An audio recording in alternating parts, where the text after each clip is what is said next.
भारतीय जनता पक्षात केवळ आपण नाही, आपल्या बरोबर हजारो तरुणांची फौज घेऊन प्रवेश करणारे विक्रम सावरकर,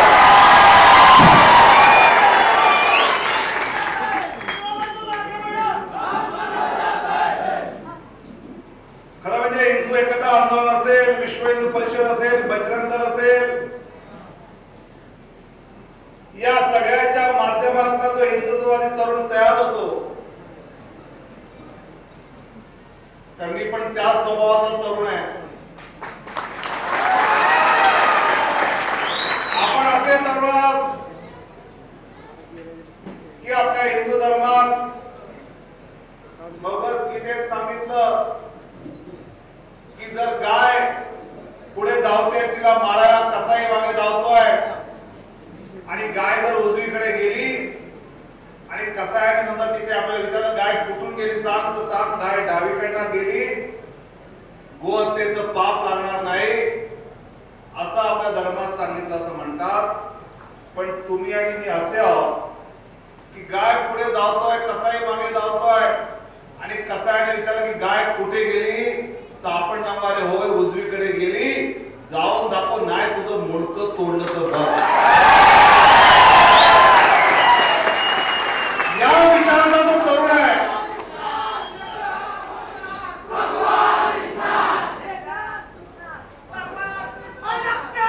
या विचाराचा जो तरुण आहे, मला असं वाटतं की असा तरुण या कराडमध्ये आहे, म्हणून आज कराड सुरक्षित आहे. आपल्याला माहिती आहे स्वामी विवेकानंद जेव्हा विदेशात गेले होते, त्यांचं भाषण गाजलं होतं. त्या भाषण दिल्यानंतर संध्याकाळी आपली भगवी वस्त्र घातलेले स्वामीजी रस्त्यावर चालत होते. त्यांच्या मागून एक अमेरिकन पत्नी चालली होती. त्यांची अमेरिकन पत्नी आपल्या पतीला म्हणते, see that gentleman how ugly he looks. भगवी वस्त्र गवाळी होती, ढिली झाली होती. ती अमेरिकन पत्नी आपल्या नवऱ्याला म्हणते, see that gentleman how ugly he looks. तो सभ्यग्रस्त बघा कसा गवाळा दिसतोय. C that gentleman how ugly he looks हे ऐकल्या स्वामीजी मागे वळून म्हणतात, sister I come from the nation where character makes the man gentle. I come from the nation where character makes the man gentle. अरे मी अशा देशात येतो जिथे चारित्र्य माणसाला सभ्य बनवते. I come from the nation where character makes the man gentle, and I am in the country America where tailors make the gentleman. आपण चारित्र्याची धडे सगळ्या जगाला देणारा आपला भारत.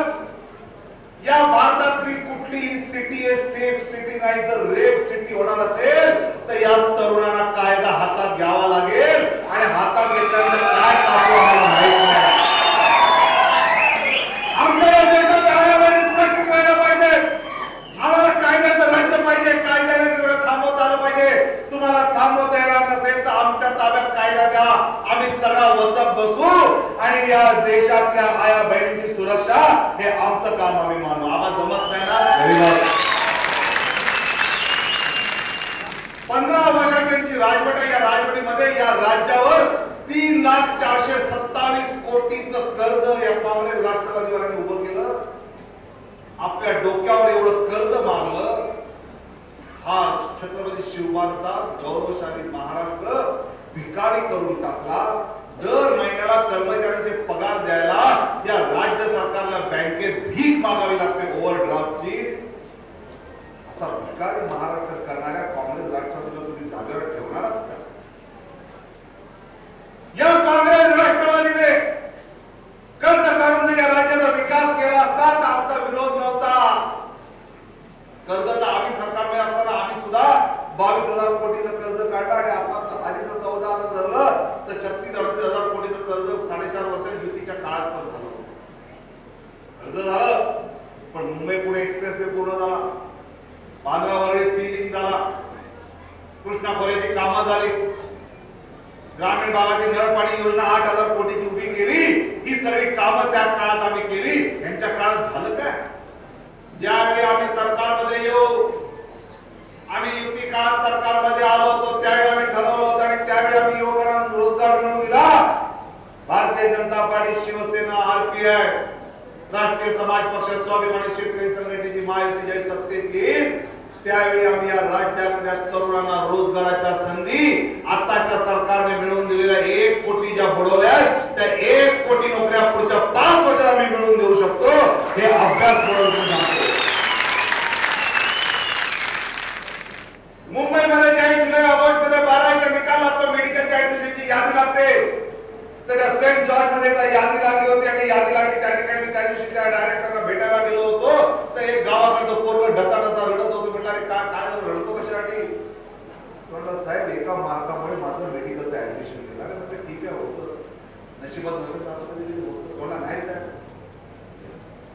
साहेब माझी आई मला घरकाम करून आमचं घर चालवते वडील मला नाही आहेत. आईचं स्वप्न आहे मी डॉक्टर व्हावं. मी दिवसाचे 18 20 तास अभ्यासाला बसतो त्याचे रात्रीचे 5-6 तास जे लाईट नसते ते बत्ती लावून बसतो. बत्ती लावल्यानंतर पाखरं येतात पाखरं हाकता तास 1.5 तास जो काही जातो त्यामुळे माझा 1 मार्क कमी झाला साहेब. या लोड शेडिंगमुळे माझं आयुष्य बदललं. मला माझ्या आईला तोंड दाखवायचं नाही. मुंबईच्या रेल्वे खाली मी आत्महत्या करायचा विचार वीज नसेल लोड शेडिंग नसेल तर नुसता इथल्या रस्त्यावर चालणार नाही. आपण जर जनरेटरवर चालवतो पण अनेकांच्या आयुष्यात अंधार निर्माण होतो आणि हा अंधार निर्माण करण्याचं पाप या काँग्रेस राष्ट्रवादीने केलंय. या काँग्रेस राष्ट्रवादीचं थोबाड तुम्ही फोडणार का नाही याचं मला उत्तर इथे मी घ्यायला आलेलो आहे. तुमच्या मला महाराष्ट्र 15 वर्षासाठी दिला की तुम्ही या राज्याचं काहीतरी बरं कराल हित कराल पण तुम्ही ते न करता असं जर आमच्या एखाद्या बहिणीला वाममार्गाला जर आपल्या भावाच्या शिक्षणासाठी लागावं लागत असेल तर तुमचं थोबाड पडल्याशिवाय तिचा भाऊ जागेवर बसू शकत नाही. हे या निवडणुकीत आपण दाखवून देऊ. आणि त्यामुळे इथे जमलेल्या सगळ्यात तरुण माझ्या मित्रांना मला सांगायचं आहे की या ठिकाणी विक्रमने भारतीय जनता पक्षामध्ये प्रवेश केलाय. भारतीय जनता पक्षामध्ये प्रवेश केल्यानंतर विक्रमला आमदारकी मिळेल खासदारकी मिळेल मंत्रिपद मिळेल हे मिळेल ते मिळेल याच्या इतक्या साध्या लहान गोष्टीसाठी विक्रमचा या पक्षातला प्रवेश नाहीये. विक्रमचा या पक्षातला प्रवेश आहे की राज्यातल्या 11 कोटी 80 लाख महाराष्ट्रातल्या रहिवाशांची ज्या स्वप्न आहेत तुमचे जे विचार आहेत आणि चंद्रकांत दादा असतील संजय काका असतील विक्रम असेल मी असेल आमच्या सगळ्यांचे प्रयत्न आहेत की 11 कोटी 80 लाख लोकांची स्वप्न तुमचे विचार आमचे प्रयत्न यातनं एक गौरवशाली महाराष्ट्र उभं करायचं स्वप्न बघून आम्ही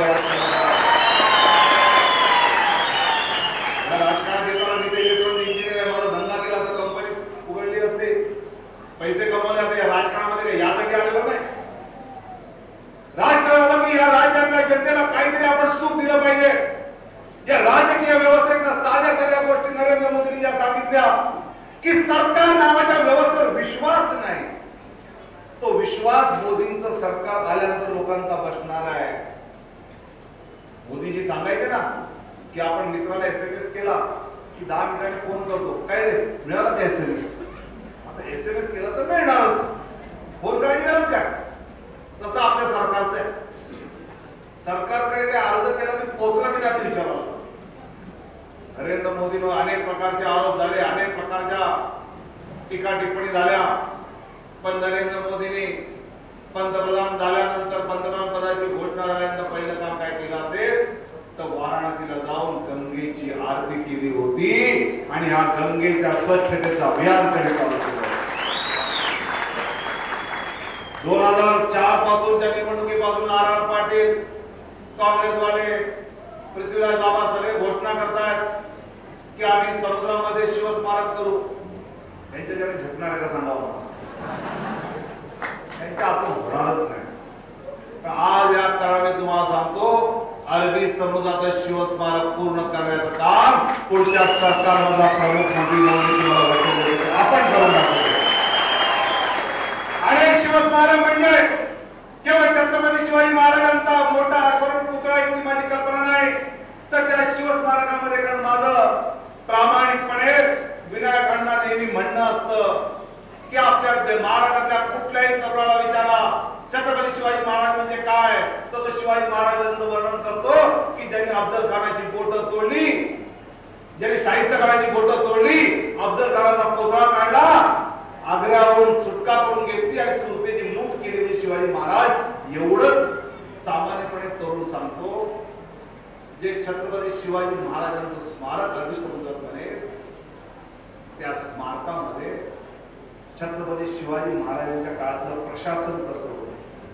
आज सुद्धा दुष्काळामध्ये जी रोजगार आणि योजना चालते ती पहिली चालू केली होती छत्रपती शिवाजी महाराजांनी त्यांच्या काळामध्ये केली होती.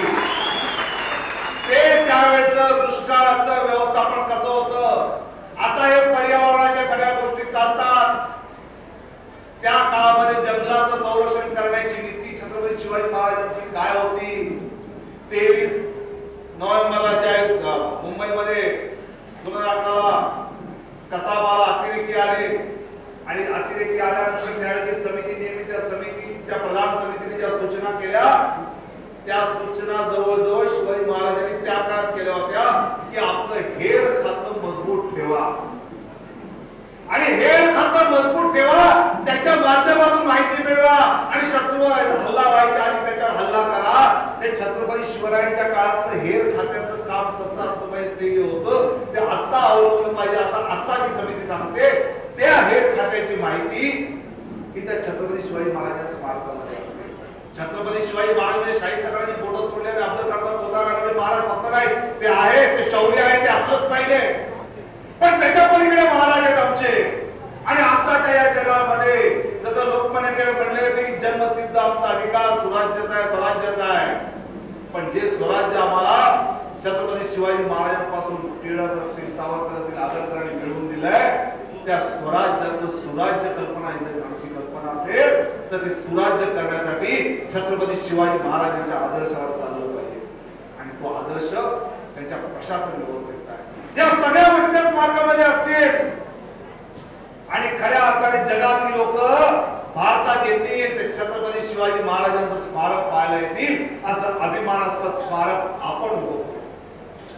या सगळ्या गोष्टी आपण करणार कारण खऱ्या अर्थाने आपण असे हिंदुत्ववादी आहोत की ज्यांचं हिंदुत्व कुठल्या धर्माच्या विरोधात नाही, पण हे आमचं असं हिंदुत्व आहे कि हम किसी को छेड़ेंगे नहीं, किसी ने अगर छेड़ा तो छोड़ेंगे नहीं.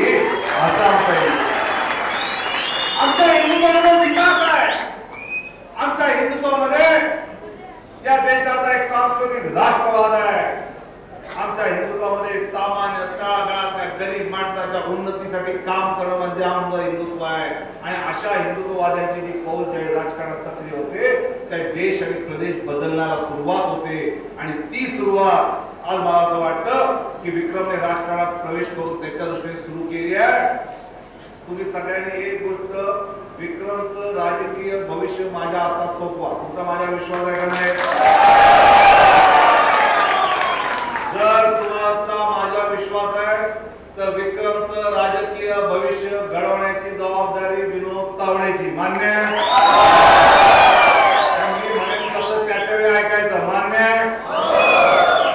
तेवढं नाही मान्य आहे का? त्यामुळे आपण खऱ्या अर्थाने विनोद तावडे मंत्री होईल का, विक्रम बापू होईल का, संजय काका काय होतील, दादा काय होतील, याच्यापेक्षा या राज्याच्या 11 कोटी 80 लाख जनतेला सुखाचे दिवस आणण्यासाठी आपण काम करूया. इतका आवाज करून माझं बोलणं संपवतो. धन्यवाद. जय हिंद, जय महाराष्ट्र.